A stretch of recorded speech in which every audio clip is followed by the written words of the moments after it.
दंडवत प्रणाम. मी सतीश दादा गुरु भोजराज बाबाजी अमृते श्री गोपालकृष्ण मंदिर मानव राजेशम तामसा तालुका हदगाव जिल्हा नांदेड. प्रथमतः या मार्गाचे अधिकार दत्तात्रय प्रभूंच्या श्री चरणी साष्टांग प्रणिपात करतो. साधनदाता सर्वज्ञ श्री चक्रधर स्वामी स्वामींच्याही चरणी विनम्र अभिवादन करतो.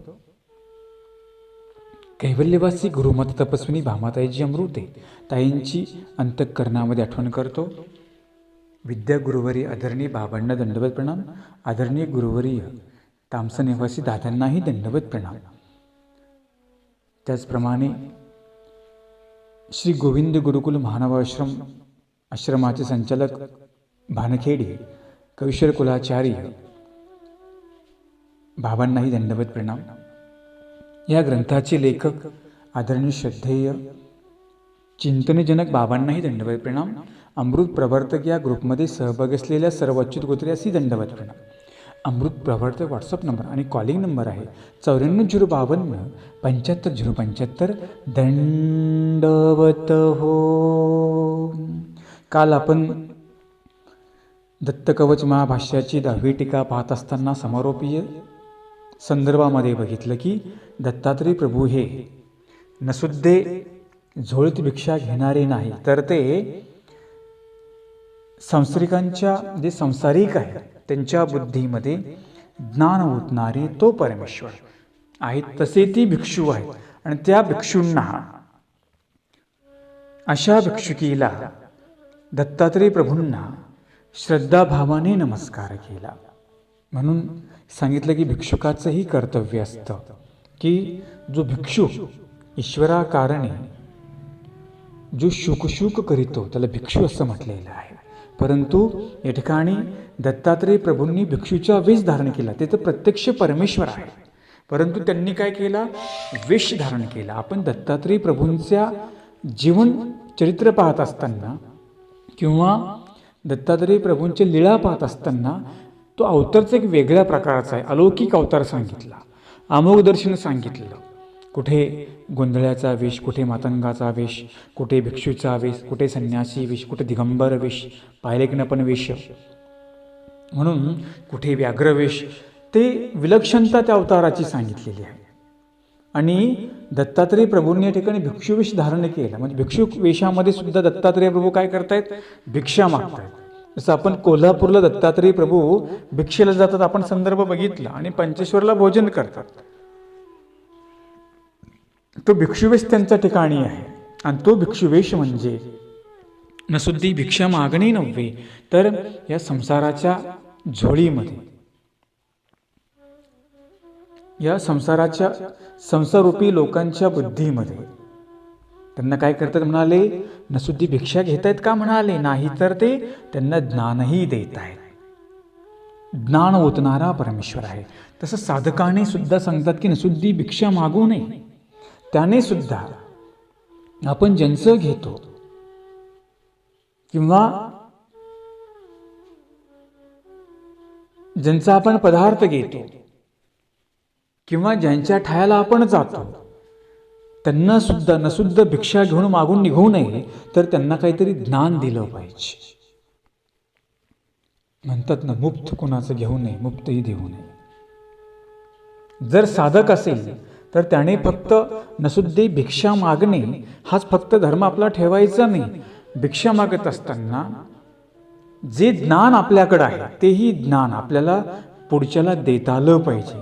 कारण की जर आपण ज्ञानच नाही दिलं तर अज्ञान असलेला समाज तो सज्ञान कशा प्रकारे होईल. आमचे स्वामीजी फिरले, भिक्षा मागितली, देवाला काही गरज होती का भिक्षा मागण्याची, नव्हती. परंतु जर स्वामींनी भिक्षा मागितली नसती, दत्तात्रय प्रभूंनी भिक्षा मागितली नसती, कुठल्याही ईश्वर अवताराने जर भिक्षा मागितली नसती, जर त्यांचं भजन पूजन स्वीकार केलं नसतं, तर त्या जीवांचा अधिकार पुढे वाढला असता का, नसता वाढला. पहिले द्यावे नंतर घ्यावे. परमेश्वरानेच आपल्याला जे ज्ञान दिलं, आपला अधिकार घडवला, या जीवाला भूतभजन घडवलं, पूर्वभजन घडवलं. सांगितलं ना, भूतभजनाची जी पात्र सांगितली, त्या पात्रांच्या ठिकाणी जर भजन घडलं तर ज्ञानाचा अधिकार निष्पन्न होतो, आणि ईश्वर अवताराच्या ठिकाणी जर भजन घडलं, ज्याला भजन घडलं त्याला प्रेमाचा अधिकार निष्पन्न होतो. भूत असं मनुष्याला म्हटलेलं आहे. भूत भजन, भूत म्हणजे ते भूत नाही बरं का, भूत असं मनुष्याला म्हटलं. कारण की याला भूत का म्हटलं, याचं जे आहे पंचमहाभूतापासून आपण बनलेलो आहोत की नाही. आपलं जे शरीर आहे ते कसं आहे, पंचमहाभूतापासून बनलेलं आहे. मग याला भूत भजन असं म्हटलेलं आहे.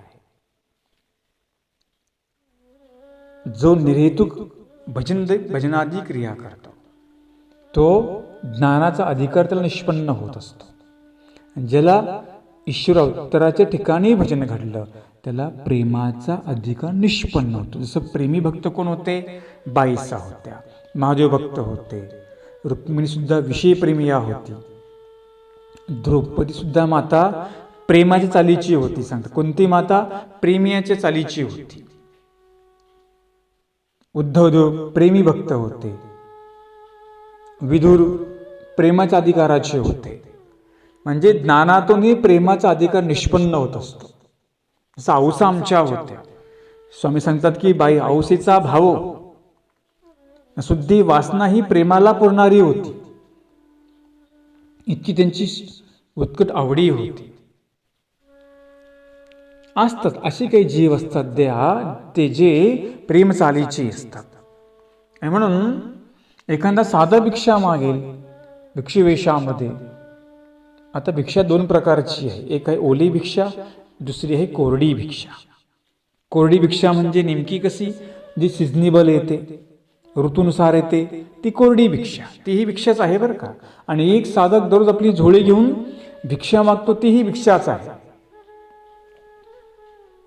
मग मागणाऱ्याने काय फक्त म्हटले काय भिक्षाच मागावी का, ना म्हटले जर आपण त्यांची भिक्षा झोळीमध्ये देतो, आपणही त्यांच्या झोळीमध्ये ज्ञान दिलं पाहिजे, ते निरूपण त्यांना केलं पाहिजे. रिकाम्या हाताने साधकाने कधी काही घेऊ नये, हा नियम सांगितलेला आहे. आणि विचारांची देवाणघेवाण ही झालीच पाहिजे. जोपर्यंत विचारांची देवाणघेवाण होत नाही तोपर्यंत समाज सज्ञान होईल का, अजिबात होणार नाही. म्हणून दत्तात्रेय प्रभूंनी जी भिक्षुवेश धारण केला म्हणाले ते अशा कारणासाठी की त्यांना ज्ञान द्यायचे. म्हणजे परमेश्वरही पहिले झोळीमध्ये सुद्धा भिक्षा घेत नाही, तर भिक्षा घेऊन ज्ञानाचंही दातृत्व करतात, ज्ञानाचंही कार्य परमेश्वर करतात. त्या दत्तात्रेय प्रभूंना कवीने नमस्कार केला हे आपण बघितलं. आणि भिक्षा किती महत्वाची, भिक्षुक किती महत्वाचा. भिक्षुक त्याने आपली जी पर आहे ती मात्र आचरली पाहिजे. आणि या समाजाला सज्ञान करण्याचं कार्य भिक्षुकांनी केलं पाहिजे. जो अनुसरलेला ज्ञानी पुरुष आहे त्याने केलं पाहिजे. एखादं अज्ञान आहे त्याचं जे अज्ञानत्व आहे ते ज्ञानाने फेडलं पाहिजे. म्हणून ज्ञान फार महत्वाचं आहे. सज्ञान पुरुष असणं फार महत्वाचं आहे. अज्ञानीने सांगितलं आपल्यामध्ये सुद्धा अज्ञानी कामाचा नाही, ज्याच्याकडे ज्ञान आहे तो कामाचा आहे. आणि जो ज्ञान असून जो यथार्थ करून घेतो, जो यथार्थपणे सांगतो, जो क्रियेला रूप देतो, तो यथार्थ ज्ञानी या म्हटला, चुकीचा नव्हे. म्हणून त्याला भिक्षू असं म्हटलेलं आहे. भिक्षा मागून आपला उदरनिर्वाह करतो तो भिक्षू. म्हटल्याप्रमाणे आचरण करतो तो भिक्षू. परीवर आहे, विधीवर आहे तो भिक्षू, त्याला भिक्षू असं म्हटलेलं आहे. आणि म्हणून दत्तात्रेय प्रभूंनी जो भिक्षुवेश धारण केला हा याचं कारण संसाराला त्यांना ज्ञान द्यायचंय, अज्ञान दूर करायचंय त्यांनी सांगितलं. असो, आता आपण पुढे बघूया दत्तगोत महाभाष्याची टीका 11वी आपण प्रारंभ करतो आहोत. सुरुवातीला कवींनी एक अभंग वापरला बघा. बाबांनी प्रत्येक श्लोकाच्या पहिले त्याचा जो सारगर्भ आहे तो अभंगामध्ये सांगितलेला, म्हणजे किती प्रचुर विद्वत्ता आहे ती. फक्त आत्तापर्यंत आपल्याला श्लोक माहिती होते किंवा आपण आपण फक्त पारायण करत होतो, परंतु किती गूढ अर्थ त्या श्लोकामध्ये दडलेला आहे हे आपण दत्तकवच महाभाष्याच्या निरूपणामध्येही पाहत आहोत. आणि आम्हालाही ते अभ्यास करण्यानिमित्ताने भेटलं, एक चिंतन झालं, हे आमचे मी भाग्य समजतो. बाबांनी सुरुवातीला अभंग वापरलेला आहे.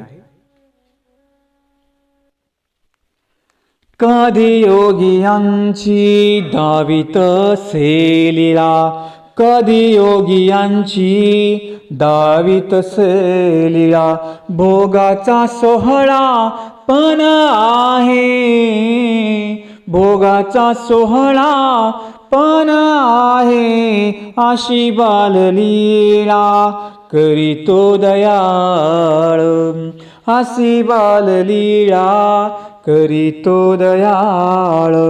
वाणीचा मधाळ आत्रिसूत, वाणीचा मधाळ आत्रिसूत, ते जाळली दंत कांती प्रभावळ, ते जाळली दंत कांती प्रभावळ.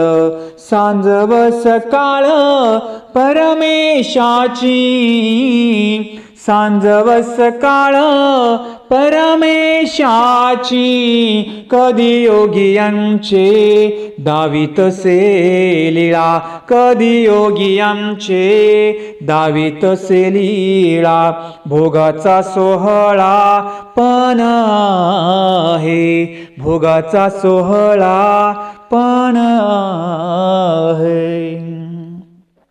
तर म्हणाले दत्तात्रेय प्रभू यांच्या जीवनामध्ये कधी योगी दिसतात, तर कधी दत्तात्रेय प्रभूंच्या जीवनामध्ये भोग दिसतात, कधी अवधूत वेश तर कधी पारधी वेश, असा परस्पराविरोधी गुणांचा मेळ दिसतो. त्याबद्दल ते सांगतात, कधी योगी पण आहेत, कधी भोगी पण आहेत. कधी अवधूत वेश म्हणजे योगी वेश,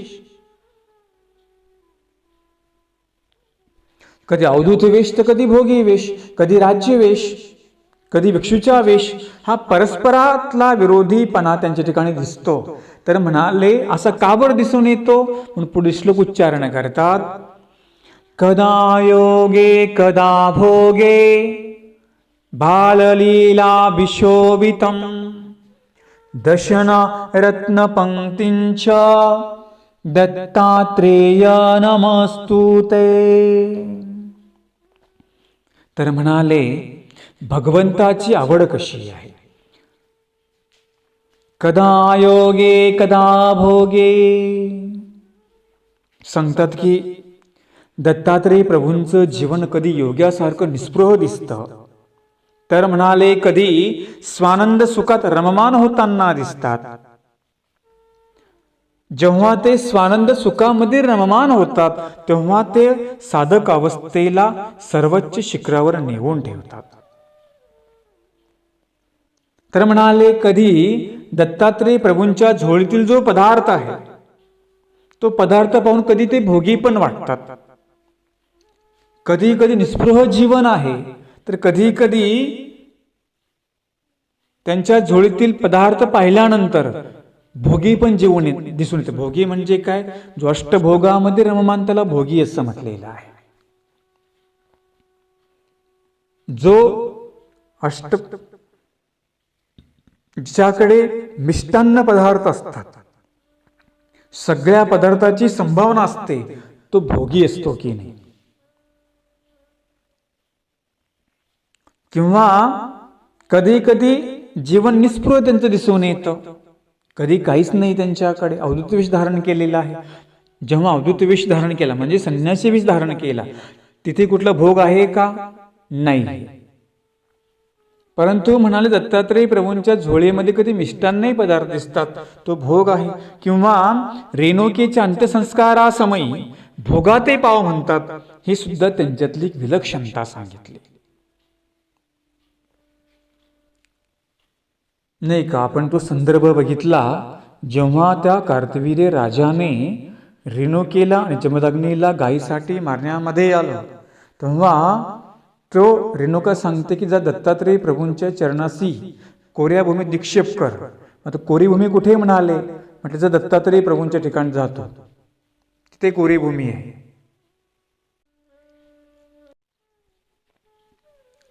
आणि मग तो आता पारधी वेशामध्ये दत्तात्रेय प्रभूंनी परशुरामाला दर्शन दिलं. कावडी तुझ्या कोंब फुटला, त्यास देखता दत्त भेटला, खांदी कावडी दत्त चिंतना, हे दयानिधी श्री कृपागणा. ते आलं बघा. मास कावडी देखिली वनी, कोंब फुटला हर्षला मणी. मास कावडी दत्त चिंतना, हे दयानिधे श्री कृपागणा.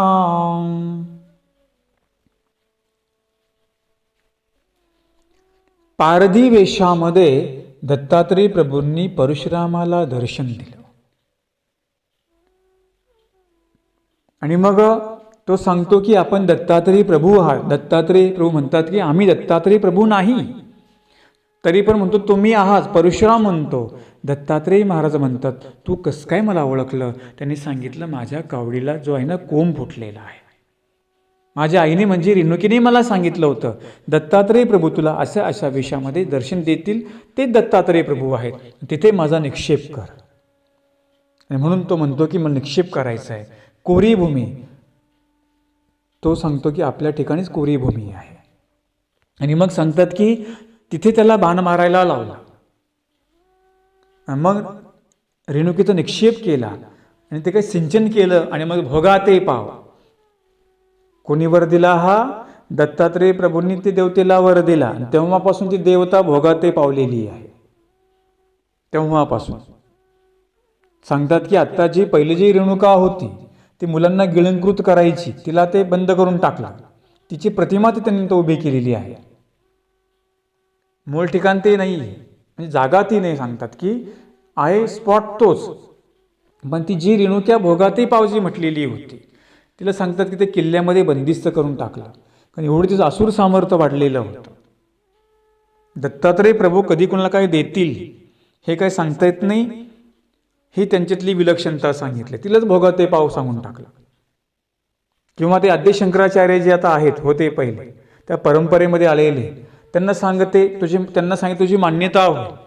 तेव्हापासून त्या गादीवर जो बसेल त्याची मान्यता होते. म्हणजे त्या गादीला सुद्धा दत्तात्रेय प्रभूंचा वर आहे. आपण म्हणतो ना आद्य शंकराचार्य त्या पीठावर जे बसतात त्यांना कोणाचा वर आहे? दत्तात्रेय प्रभूंचा वर त्या गादीला आहे. तेव्हापासून त्याही लोकांची मान्यता होते. दत्तात्रेय प्रभू कुणाला काय देतील काही सांगता येत नाही. सगळं संभावना आहे. काय कधी प्रसन्न होतील आणि कधी काय वर देतील हे काही मात्र जीवाला समजत नाही म्हणाले. म्हणून कधी भोगाते पाव म्हणतात तर कधी अवधूत वेश धारण करतात. ही त्यांच्यातली विलक्षणता आहे. कदा योगे कदा भोगे असं दिसतात म्हणाले ते. तर म्हणून एक कवीने फार सुंदर एक काव्य केलेलं आहे. तो कवी भेटीसाठी व्याकुळ झालेला आहे. आणि तो कवी आपल्या काव्यातून काय सांगतो आपण बघूया. मज भेटून जाहो जाहो दत्त सख्या वधूता, का तुम्ही कमंडलू विसरून आला इथे. प्रिय श्वान आजते तुम्हा सवे कानसे, काखेची झोळी ती विसरून गेला कुठे. परी तुम्हास पुरते ओळखिले मी आता.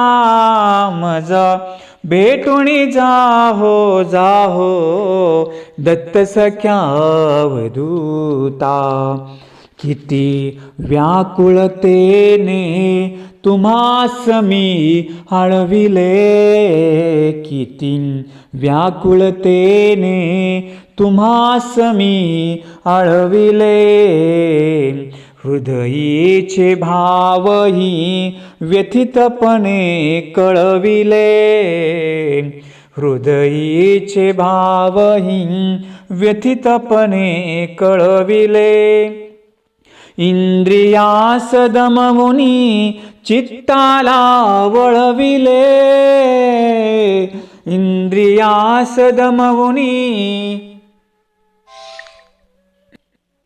इंद्रियास दमवुनी चित्ताला वळविले. कावुगाच असली, कावुगाच असली सत्व परीक्षा घेता. मज भेटुनी जाहो जाहो दत्त सख्या अवधूता. किती सुयोग सुंदर भेटीचा मज दिला. किती सुयोग सुंदर भेटीचा मज दिला. ना वियोग तुमचा कधी घडावा मला. ना वियोग तुमचा कधी घडावा मला. सर्वस्व भाव मी चरणी तव वाहिला. सर्वस्व भाव मी चरणी तव वाहिला. मन रंगून गेले, मन रंगून गेले गुरुराया हे आता. मज भेटून जाहो जाहो दत्त सख्या अवधूता. मज भेटून जाहो जाहो दत्त सख्या अवधूता. दत्तात्रेय महाराज की जय. अशा प्रकारे कवींनी दत्तात्रेय प्रभूंच्या भेटीची आस मला किती लागलेली आहे. हे देवा दत्तात्रेय महाराजा, मी तुमची व्याकुलतेने वाट पाहतो. मी सगळं चित्त इंद्रियांना मी दमवूनी, म्हणजे मी इंद्रियांच्या अधीन न होता, इंद्रिय माझ्या अधीन करूनी मी चित्ताला एकाग्र केलंय. आपल्या भेटीसाठी मी एकाग्र केलेलं आहे. आणि सांगतो की काकीची झोळी तुम्ही विसरून कुठे गेला. तुमची जी श्वान आहे ती दिसत नाहीये. आणि हे देवा, हे सख्या परमेश्वरा, तुम्ही मला भेटून जा. अशा प्रकारे कवीने वर्णन केलं. कवी सांगतो, किती सत्व परीक्षा आपण माझी घेता, किती वाट मला तुम्ही बघायला होता देवा. आणि म्हणून शेवटी सांगितलं की किती सुयोग सुंदर तुमच्या भेटीचा लागला हे देवा. आणि मग दत्तात्रेय महाराज त्या भक्तांची तळमळ बघून, त्याची विनंती ऐकून दत्तात्रेय महाराज भेटीला जातात, भक्तांच्या भेटीला जातात. दत्तात्रेय प्रभूंची भेट झाल्यानंतर सर्वस्व मन रंगून जात असतं. कुणी प्रश्न केला होता, जर म्हटले आपण देवाची एवढी श्रद्धेने भक्ती करतो, देवाला दुःख माहिती, देव न मागता का बरं देत नाही? देव तर सर्वज्ञ आहे ना, त्यांनी न मागता दिलं पाहिजे होतं, का बरं देत नाही? अहो, मुलगा सुद्धा रडल्याशिवाय आई दूध पाजते का? नाही पाजत. जेव्हा मुलं आग्रह करतो ना, आईला माहिती असतं याला काय द्यायचं, पण जेव्हा मुलगा रडतो, जेव्हा तो आग्रह धरतो, तेव्हा आई त्याला दूध पाजते. विचार करा, परमेश्वरही तसाच आहे. परमेश्वराला माहिती आहे या जीवाला किती दुःख आहे, किती दुःखामध्ये सापडलेला आहे. पण देव म्हणतो की जो मला अनन्य भावे शरण येईल त्याला मी देतो. परब्रह्म परमेश्वर सर्व जाणता आहे ना तो. देवाला माहिती कोणाची दुःख कशी, कोणाची दुःख कशी आहे, सर्व माहिती. परंतु आपण कधी अनन्य भावाने शरण जाणार, की आपण देवाची फक्त अपेक्षा करणार का? काही काही लोक म्हणतात, बाबा देवाला कळायला नको का? देव का डोळे झाकून बसला? असे काही काही लोक म्हणतात. देव आमच्याकडे बघतच नाही. अरे आपण किती देवाकडे पाहतो, आपण किती देवाला आळवतो, आपण किती देवाचं चिंतन करतो, आपण देवासाठी किती दुःख करतो का आपण देवासाठी? आपण काहीच करत नाही. फक्त आपण अपेक्षा करत असतो की देवाने माझं बरं करावं, देवाने माझ्याकडे पाहावं, देवाने माझं भलं करावं, हे फक्त आपण पाहत असतो. बघा, कवीने सुंदर सांगितलं, इंद्रियांना संयमित करून मन चित्त एकाग्र करावं लागतं, तेव्हा देवाची भेट होत असते.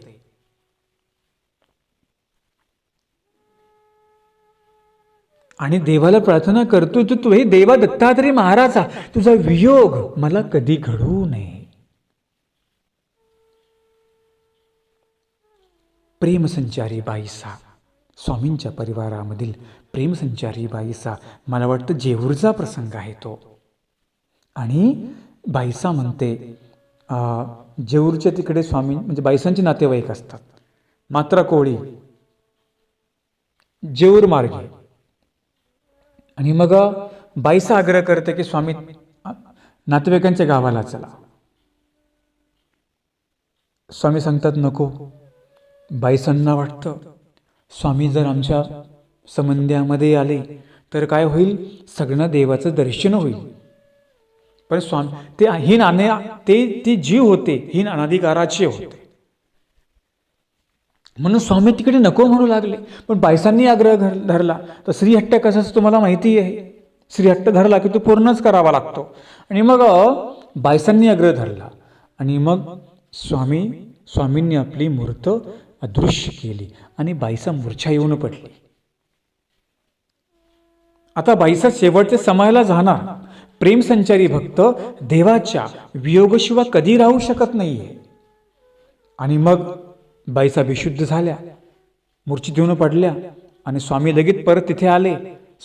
स्वामी बाई बाई आम्ही इथे आहोत. आणि मग बाई सांगते, बाबा तुम्ही कुठं होते. स्वामी सांगतात, बाई हे नव्या आम्ही झाडाखाली होतो. मग बाईसांना आपली चूक लक्षामध्ये येते.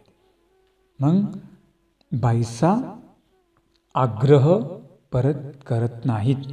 मग स्वामी धांदूल मोक्षाची गोष्ट त्याच ठिकाणी सांगतात, ती तुम्हाला माहिती लिहिली. आणि मग उदाहरण सांगायचं की जो भक्त असतो तो देवाने जर त्या भक्ताला वियोग दिला तर तो राहू शकत नाही.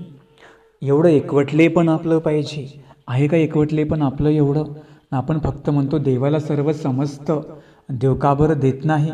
जर देवाला समजतं, दुःख करावं लागतं, रडावं लागतं, तेवढी आर्द्रता पाहिजे, उत्कंठा पाहिजे, भाव पाहिजे, श्रद्धा पाहिजे, तेव्हा त्या गोष्टी होत असतात. तसं म्हणून होत नसतं. आणि त्याच्या दत्तात्रेय प्रभूंच्या चरणावर सर्वस्व भाव अर्पण करावा लागतो. आणि मग तेव्हा तो जीव त्या भक्तीमध्ये रंगात रंगून जातो. असं एकवटले पण आपलं पाहिजे, ते निर्माण करता आलं पाहिजे. सुंदर कवीने ते भजन गायन केलं. हे भजन तुम्ही नेहमी आपल्या घरी म्हणत जा. मी तुम्हाला चालू त्याची म्हणून दाखवली.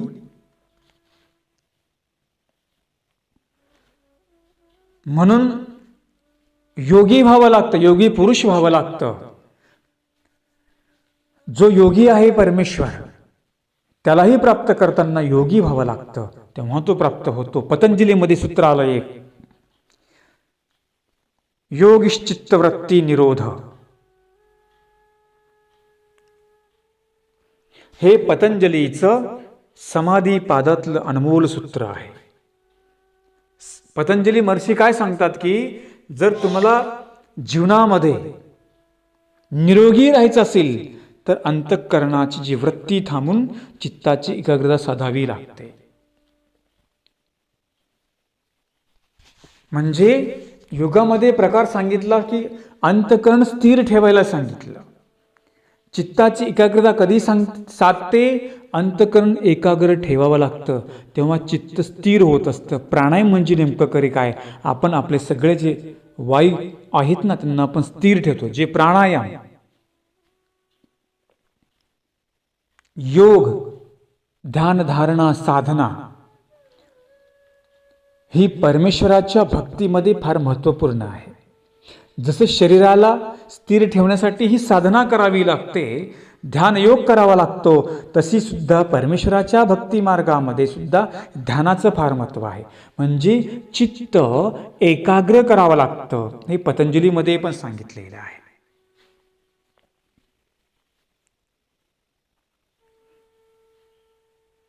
चित्ताची एकाग्रता साधने यालाच तर निरोध असं म्हणतात. हेच ध्यान आहे. जसे काही लोक समाधी घेतात, म्हणजे काय करतात, ते आपलं चित्त स्थिर करतात. आपण समाधीमध्ये बसा. समाधीमध्ये बसा म्हणजे नेमकं काय, ध्यानस्थ बसा. ती समाधी अवस्था एक ध्यानाची अवस्था असते.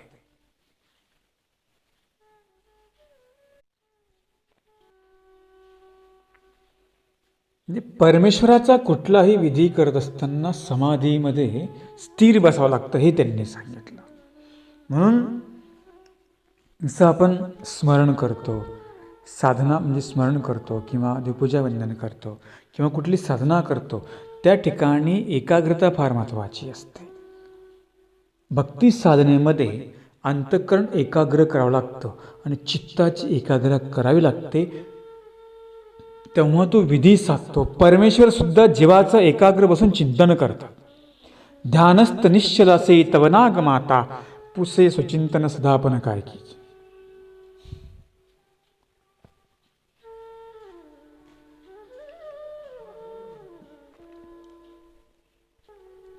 आपण संदर्भ पाहतो आपण संदर्भ पाहतो बघा. पूजावसरामध्ये एक ओवी येते, ध्यानस्थ निश्चल असे तव नागमाता पुसे सुचिंतन सदापन काय कीजे. सकाळची वेळ, स्वामी डोमेग्रामला आहेत, ओट्यावर बसलेले आहेत आणि बाईसा विचारते, बाबा आम्ही बाबा ते काय चिंतू. बाबा काही चिंतती, काय चिंतन करता. बाई हे सकळ जीवातही चिंते. परमेश्वर जेव्हा जीवाचं चिंतन करतो तेव्हा सुद्धा ते ध्यानस्थ बसलेले आहेत. ध्यानस्थ बसून निश्चळ बसून परमेश्वर जीवाचं चिंतन करतात. चिंतन म्हणजे नेमकं काय, कोण जीव कसा अधिकार, कोणत्या जीवाचा अधिकार कुठे आलेला आहे हे चिंतन करतात.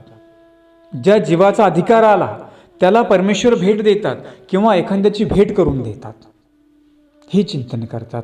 सकाळची वेळ बाईसा विचारते, स्वामींना काय चिंतन करतात. ते म्हणून आम्ही चिंतन करतो. आणि मग अशा प्रकारे महादासी विचारते, बाबा आम्ही बाबा ते चिंतू, तुम्ही काही चिंतन करता. बाई हे श्रीप्रभूची थाप चिंती. म्हणजे आमच्या बाबाने जी आम्हाला गुरुनी थाप दिली होती की नाही, आम्ही ती चिंतन करतो. हे चिंतन फार महत्त्वाचं. त्यासाठी ध्यानस्थ बसावं लागतंय त्यांनी सांगितलं. ध्यानस्थ बसून चिंतन होतं, ध्यानस्थ बसून कुठलाही विधी होतो. ध्यान साधना फार महत्त्वाची आहे, योग साधना फार महत्त्वाची आहे. आणि म्हणून जो योगी निरोध सहन करतो तोच वेदक होतो, बोधक होतो आणि आपल्या बुद्धीला स्थिर करतो. म्हणून निरोध सहन करता आला पाहिजे.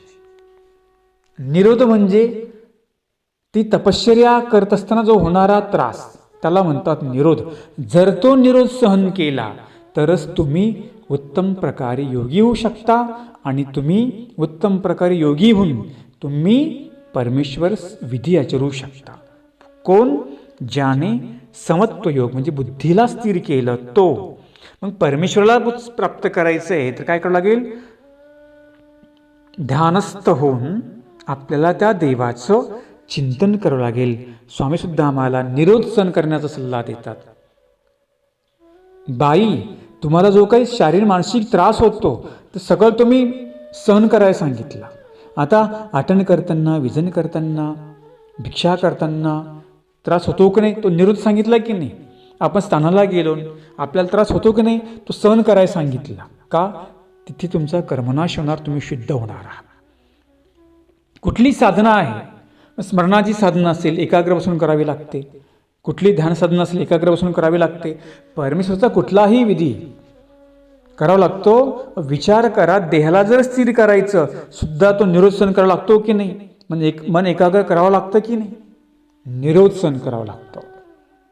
तसं इंद्रियांना संयमित करायला सांगितलं, मनाला एकाग्र करायला सांगितलं आणि चित्त स्थिर करायला सांगितलं. तेव्हा तो योगी, कदा योगी म्हणजे कदयोगी झालेला परमेश्वर दत्तात्रय महाराज या जीवाला प्राप्त होऊ शकतो त्यांनी सांगितलं. एखादा चोर असतो, आमच्या टीकेमध्ये पक्षाला यथा चोर खपे सांगतात की एखादा चोर असतो, अंगाने जाड असतो, पण त्याला चोरी करायची असते. मग चोरी करत असताना ती खिडकी असते, त्या खिडकीला एक गज असतो, त्या गजामधून तो आतमध्ये मावत नाही. मग त्याला माहिती असतं की आपल्याला बारीक व्हावं लागेल, तरच आपण आतमध्ये प्रवेश करू. आणि मग स्वतःला तो एवढं बारीक करतो, कृश करतो, आणि मग नंतर तो चोरी करतो. केलं की निरोध सहन त्याला सहन करावं लागलं.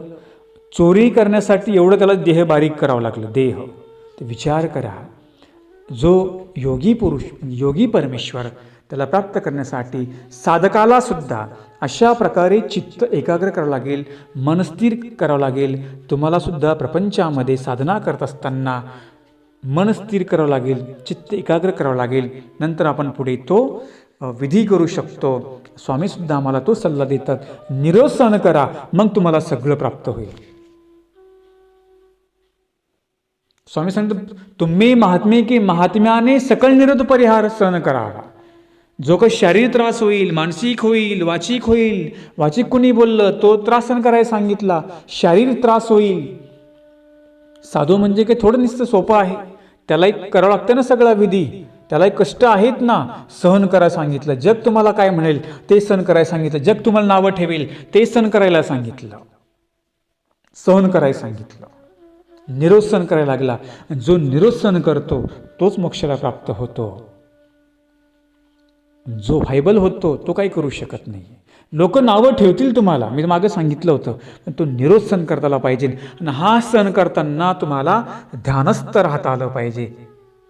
स्थिर राहायचं, काही विचलित व्हायचं नाही. कोणी काही म्हणू द्या, आपण विचलित व्हायचं नाही. हे सुद्धा एक प्रकारची तुमची योग साधना असते. हा सुद्धा एक प्रकारचा योग असतो. तर म्हणाले परमेश्वर श्री दत्तात्रेय प्रभू निरंतर योगाच्या अवस्थेमध्येच असतात. काय म्हणाले, निरंतर योगीच आहेत का ते? नाही. कदा भोगम, तर म्हणाले कधी त्यांचं वर्तन भोग्यासारखं पण दिसतं, पण ते म्हटले ते योगाला पूरक त्यांचं वर्तन आहे. जे योगाला पूरक तेच ते भोग भोगतात. कुठलाही भोग म्हणले ते भोगत नाहीत. भोगाचे दोन प्रकार सांगितले. भोग दोन प्रकारे घेता येतो. प्रमाण देतात की कधी काळी लावणी लिहिणारा लावणीचा भोग घेतो, नंतर तोच अभंग लिहितो, अभंगाचा भोग घेतो. म्हणजे आहे एक अध्यात्म भोग आहे, एक अध्यात्म भोग घेणारा आहे आणि एक प्रपंचाचा भोग घेणारा आहे. सांगतात की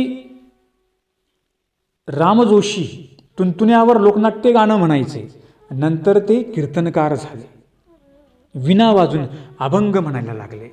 याला म्हणतात योग्याचा अभंग. म्हणजे पहिला होता भोगी, नंतर झाला योगी.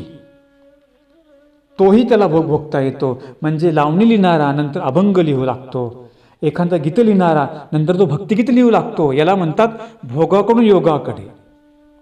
एक कसा आहे फक्त भोगाकडेच जातो, पण एक कसा आहे म्हणाले भोगाकडून योगाकडे येतो.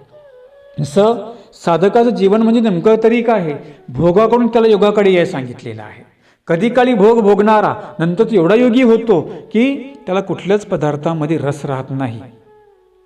जो मिष्टान्न खाणारा पदार्थ, जसं आमचे माहीम भट्ट भोगाकडून योगाकडे आले की नाही, अनेक भक्त आपण पाहतो. जसे खी गोई भोगाकडे होते, अष्टभोग त्यांच्या ठिकाणी होते, आले कुठे योगाकडे आले, म्हणजे परमेश्वराकडे आले. कधी काळी भोग भोगणारा तो योगाकडे येतो. निळभट्ट भंडारेकर भोगाकडून योगाकडे आले. विपुल संपत्ती होती, काही कमी होतं का? खी गोई. आमचे स्वामी सांगतात त्याग दैसा खी गोईचा.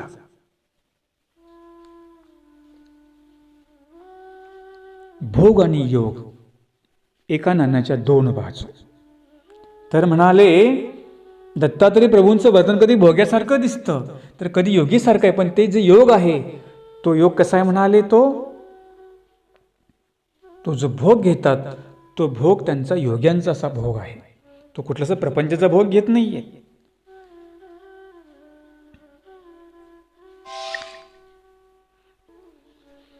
म्हणून म्हणतात ना, पहिला होता भोगी नंतर झाला योगी.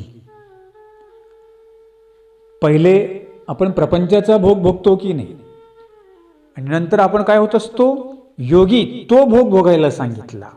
योग्यांचा भोग महत्वाचा आहे. जे माणसालाच भोगतात ते भोग नको, तर माणसानेच भोग भोगावे असे भोग असले पाहिजे. माणसाने भोग भोगावे म्हणजे नेमकं काय की आता काही भोग माणसाला भोगतात की नाही, म्हणजे काही काही एवढे विषयामध्ये रमतात, भोगामध्ये रमतात. ते म्हणतात की या विषयामध्ये सगळं आपलं आहे, इथेच सगळं आनंद आहे, विषयामध्ये रमावं, पदार्थामध्ये रमावं, नाही काय काय काय म्हणतात, प्रपंचामध्ये म्हणतात की नाही, कोणी पाहिला देव, कोणी पाहिला धर्म, मोजमस्ती करायची, ऐश करायची, खाऊन पिऊन घ्यायचं, हो की नाही. असं ते भोग ते भोग्याला ते भोग त्या माणसाला खाऊन टाकतात. परंतु भोग कसा म्हणाले, माणसाने भोग भोगावे अशी भोग असले पाहिजे. म्हणजे जो संपत्तीचा त्याग करून, आहे त्या भोगाचा त्याग करून तो काय करतोय, परमेश्वराचा योग प्राप्त करतोय, असा भोग भोगायला सांगितला. ते विकार भोगणे आम्हाला नाही सांगितले,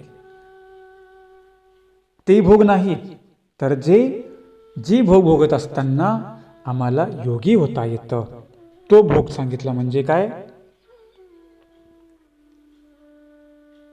जो प्रपंच असा रूप आहे त्याचा त्याग करून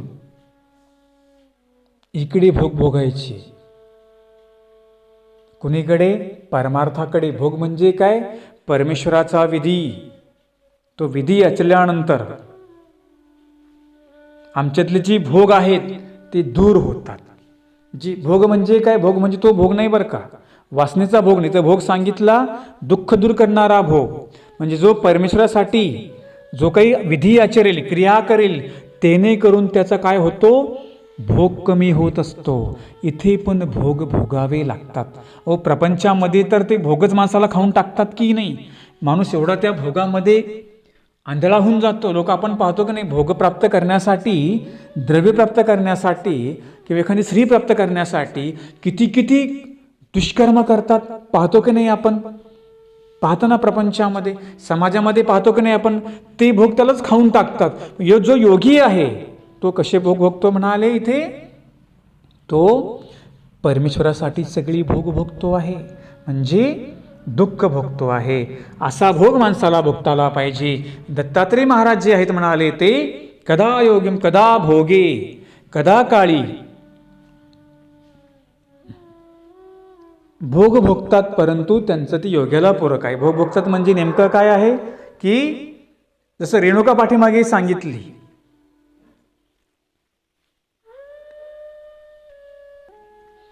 म्हणजे कदाकाळी संन्यासी वेश दिसतो, लगेच कधी तर त्यांचा राज्यवेश दिसतो, तर कधी कधी झोळीमध्ये म्हणाले मिष्टान्न पदार्थ दिसतात, हे ते भोग भोगतायत म्हणाले. ते आपण नाही का पाहत, काय काय माणसं एवढे व्यसनी असतात, एवढे त्याच्यामध्ये रमतात, 24 तास त्याच्यामध्येच रमतात, ते विषयामध्ये रमतात, ते भोग त्यांना खाऊन टाकतात. सदा सर्व काळ विषयामध्ये राहतो, त्याचं जीवन लवकर संपून जातं. जो विषयामध्ये जास्त काळ राहतो त्याचं शरीर क्षीण होऊन जातं आणि नंतर काय होतो, मग क्षयरोग होतो. का, यांनी भोगालाच खाऊन टाकलं, भोगाने त्याला खाऊन टाकलेला आहे. तसा भोग नको म्हणाले. तर आम्हाला माणसाने असे भोग भोगावे जे भोगामध्ये दुःख दूर होतं. तो भोग भोगत असताना आम्हाला परमेश्वराचंही स्मरण होतं. ते भोग भोगत असताना आमचा कर्मनाशी होतो. असा भोग या जीवाने भोगला पाहिजे आणि तो फक्त परमेश्वराच्या विधी मार्गाने संपन्न होतो, दुसऱ्या कुठल्या जीवाच्या भोगाने नाही किंवा देवतेच्या भोगाने नव्हे. जो देवासाठी दुःख सहन करतो त्यांच्या दुःखाचा कर्मनाश होतो, त्याची योग्यता होते. देवासाठी भोग आपल्याला भोगताला पाहिजे, हे मात्र लक्षामध्ये ठेवायचं. जर आपण देवासाठी भोग भोगला म्हणजे दुःख सहन, भोग भोगला म्हणजे नेमकं काय, त्रास सहन केला, दुःख सहन केले, विधीसाठी जे कष्ट होतात ते कष्ट सहन केले, तेने करून आमचा योग्यता आणि कर्मनाश होतो. आणि म्हणे भोग आणि योग या दोन्ही गोष्टी म्हणजे जो योगी जो भोग भोगतो हा दैवपैकीचा भोग असतो, जो प्रापंचिक भोग भोगतो तो नाशिवंत भोग असतो, तो त्याला नरकाकडे नेणार असतो. दत्तात्रय प्रभू तर कधी योगी दिसतात तर कधी भोग्यासारखं वर्तन दिसतं, हे आपण बघितलं. आता पुढे काय सांगतं आपण उद्या बघूया.